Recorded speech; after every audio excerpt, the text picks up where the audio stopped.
Basically, we got the cauliflower, we got some red kidney bean.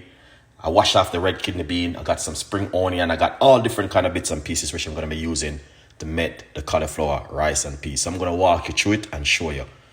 So the first thing we're going to do, we're going to grate the cauliflower. And it's simple and easy.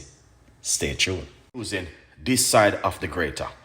So the grater comes with 4 sides. So this is the biggest side we're going to use to grate it on for the grater section, okay?